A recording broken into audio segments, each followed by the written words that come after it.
Hey guys, welcome back to Red Devil TV. A bunch of reports to be debating this week, and it's been a tough week in terms of, hearing all the things that Jamie Carragher had to say about Ronaldo, and, all the debates about De Gea on Twitter about how he's not the type of goalkeeper that Ten Hag is going to want in his team. Look, let's talk about all of these things that have come out this week. Look, I think this report about Maguire not being in Ten Hag's plans, look, I think it's a no-brainer, and it's not a surprise.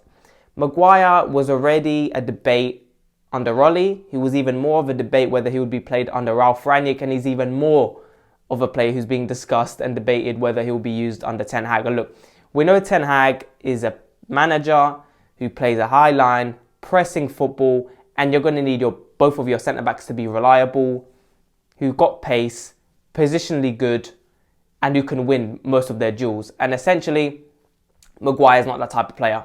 Look, Maguire does win a lot of aerial duels. He doesn't win many ground duels.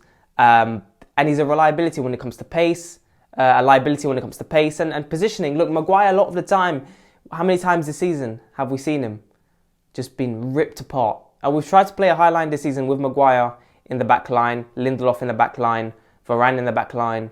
But Baye hasn't played many games. But look, what does this mean for our other centre-backs? Timber's a player who apparently were very close to signing. So Timber's played under Ten Hag. He's played for Ajax. And look, he's going to slot right in to the centre-back role. And look, what does that mean for Lindelof? What does that mean for Maguire?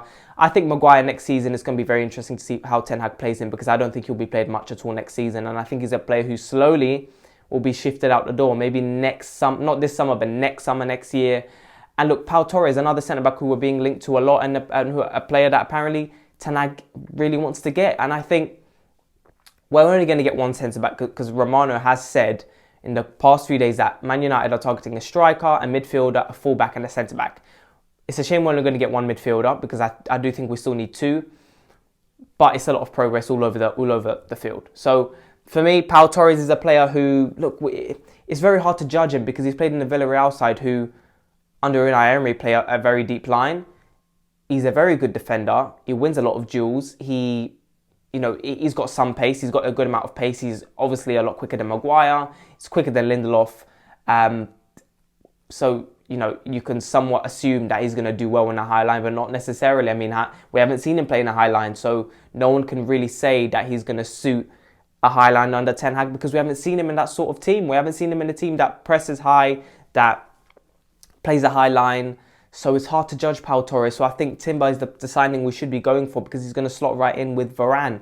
I think Varane has a lot of injury issues. So I think next season it's going to be between him and Lindelof. I would be very surprised if Maguire is a player who's played a lot next season. So let's see what happens there. But Timber, apparently we're very close to signing him. He's going to slot right in. And I'm really excited to see how he does under our team, because I still think us getting one striker, one midfielder, one fullback, and one centre-back, I think we still need another midfielder. So we have to see what happens there. And I still think we need a winger as well. So let's see what Ten Hag does this summer. But if we do succeed in getting 4 signings this summer and releasing a lot of players such as Baye, Lingard, Pogba, Phil Jones, we need to see what happens there in the summer. But I'm excited for that. Look, in terms of this Jamie Carragher story about Ronaldo and how next season, I mean, it's common sense what he's saying. You can't be relying on a 38-year-old that he will be next year to be playing as your main striker. And I think it does make sense to what he's saying, but in terms of him saying that Ronaldo was a bad signing, and I think Carragher's chatting out of his bum, to be completely honest with you. I think Ronaldo has been a very good signing. Where would we have been without Ronaldo this season? Greenwood's about to get prison time. Cavani's been injured for 70-80% of the season. And Martial has been terrible for Sevilla, and he's probably going to get sold this summer.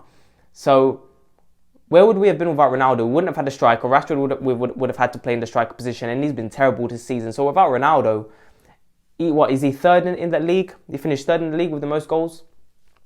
18 goals in a team where he didn't get that much service for most of the season. Yeah, he did. Look, he had a massive dip in form in January and February, but he scored a lot of goals in the team where I'm telling you, I've seen better Brighton games, I've seen better Southampton games than we've played. Look, we've lost against Leicester, we've lost against, was it Brentford or Burnley? I can't even remember now, but we've lost games where we've gotten battered by teams that we shouldn't be getting battered by.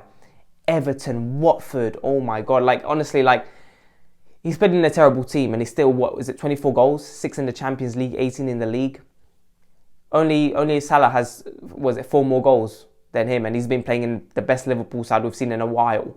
It's one of them things where, look, we're going to need him next season. Now, I do think, like I've said before, I think he'll play most of his games in the Premier League and he'll play most of his games in the knockout stages of the Europa League if we get there. So, with Carragher saying he's a bad signing and he needs to be sold in the summer, what is he talking about? He's literally contradicting himself when he says, don't be relying on a player who scores a lot of goals. Yeah, he might score a lot of goals, but he's still a bad signing. How is he a bad signing if he's scoring a lot of goals? Okay, he might affect a bit of our press in the front line, and it does start from the front, but I don't necessarily think that Ronaldo needs to be pressing 24/7.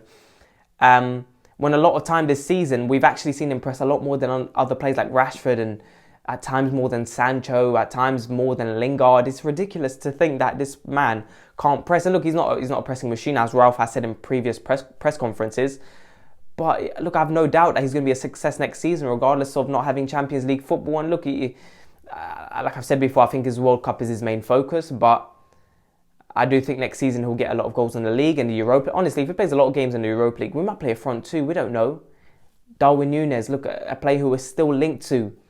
I don't think we'll get him. De Jong, we're still being linked to De Jong, but apparently Barcelona don't want less than 80 million. So I think that deal right there, I don't think that deal's going to happen now. We wanted to get him for, 60, 65 million. I don't think we're going to get him for 80 million. It's too expensive. What's that, half of our budget gone? Yeah, we'll sell a couple players in the summer. But is it enough? Is it enough? I mean, there's still talks of Mata, wanting to have a discussion with Ten Hag to see where his plans are at and to see if Mata still wants to play in this team. I mean, there's debates all over the place about Mata. Matic is gone for me. But our priority needs to be a defensive midfielder. And if we're only going to get one midfielder, we need to get a defensive midfielder. No Ruben Neves, no box-to-box. No, you need a proper defensive midfielder. Now, whether that will be Declan Rice, which seems to be a player we're still aiming to get, it seems. Tchouaméni. But I don't know what to think. I don't know why we're being linked to a lot of, box-to-box / not, proper defensive midfielders. We can't be relying on players who essentially, look, we're still going to play McTominay and Fred next season if we get one midfielder. And I have a feeling that the midfielder we're going to get, if we get De Jong, if Man United really push for that deal, because apparently we're really pushing for this deal to happen, we're going to spend 80 million on a player who's not really a defensive midfielder. Yes, he's a deep line playmaker. You can play him beside a Fred in the midfield too, which will be a lot better than McTominay and Fred or, any other midfield partnership. But I do think we need to go for a defensive midfielder. Declan Rice, even then, he plays more as a number 8 for West Ham. But we've seen him play for England with Calvin Phillips. Again, Calvin Phillips, that deal's going to be very difficult because I think that rivalry with Leeds is going to be extremely difficult for us to get Calvin Phillips. And I would have loved to see Calvin Phillips and Ruben Neves together. Is it better for us to get Neves and Phillips for 80, 90 million than get just De Jong for 80 million? We have to see what happens. But guys, let me know what you think. Ten Hag's press conference interview was phenomenal. I loved everything he said, but we need to see it in action. The summer games are going to be interesting. And I can't wait to see our first signing. And I think our first signing is going to be Timber. I think Timber's going to make a massive difference to our back line. Beginning of the season, we thought we only needed a midfielder, but we need more than that. We need a midfield. We need 2 midfielders, in my opinion. You need a centre-back, you need a striker, and you need a full-back, and you may need a winger as well. So let's see what happens. But guys, let me know what you think. Please make sure to like and subscribe, and I'll talk to you guys later.